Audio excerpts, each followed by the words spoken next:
Halo guys, kembali lagi di dalam acara Youth for Christ bersama dengan saya Arnold Adrian Siburian. Nah teman-teman, kita akan kembali membaca dan merenungkan firman Tuhan, tapi sebelumnya mari kita bersatu di dalam doa. Tuhan Allah kami yang terkasih, kembali kami datang ke hadirat-Mu. Kami mengucap syukur ya Tuhan untuk setiap kebaikan Tuhan, untuk kasih setia Tuhan yang nyata di dalam kehidupan kami. Ya Tuhan, pada saat ini kami akan membaca dan merenungkan sebagian dari firman Tuhan. Biarlah kami boleh memahami apa yang menjadi firman Tuhan. Kami boleh mendapatkan pembaruan.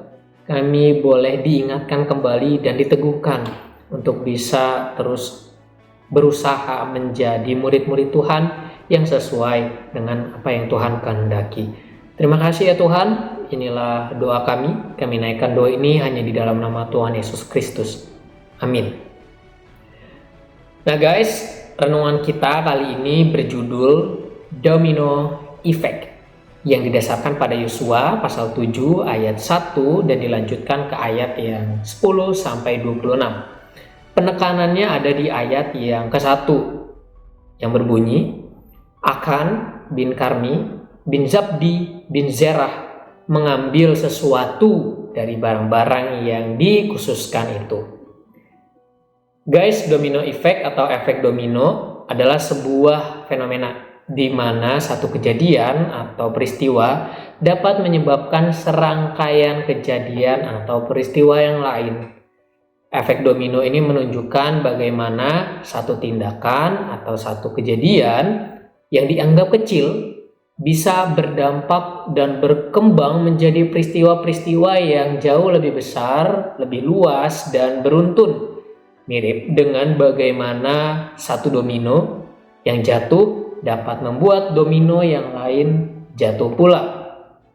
Nah, bangsa Israel kalah dalam pertempuran melawan kota Ai setelah kemenangan besar mereka di Yeriko. Saat itu Yosua memohon petunjuk dari Tuhan mengenai kekalahan ini dan mendapatkan jawaban bahwa kekalahan bangsa Israel itu disebabkan oleh dosa yang ada di tengah-tengah mereka.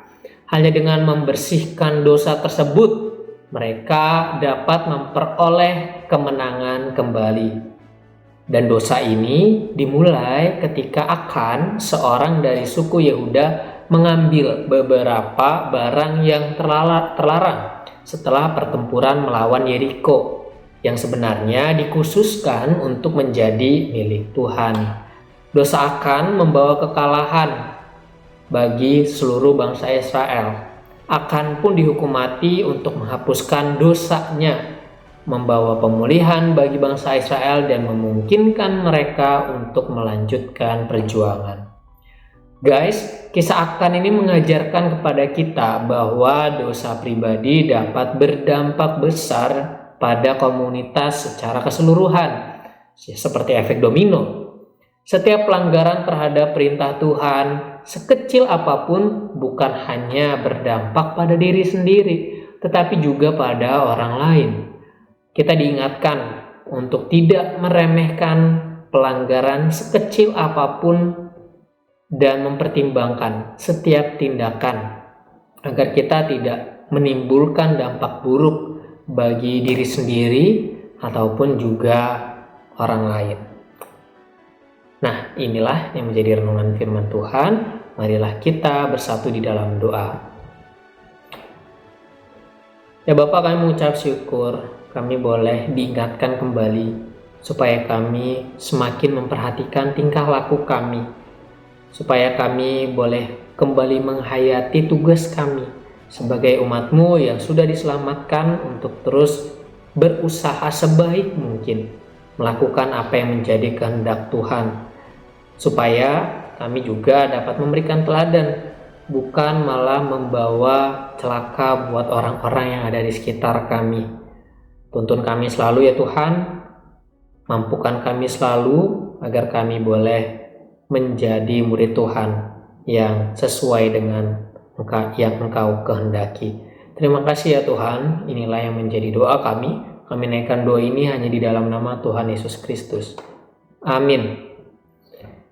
Nah guys, demikian renungan kita hari ini. Tetap jangan lupa untuk subscribe, like, dan bagikan kepada orang-orang yang lain. Terima kasih, Tuhan Yesus memberkati.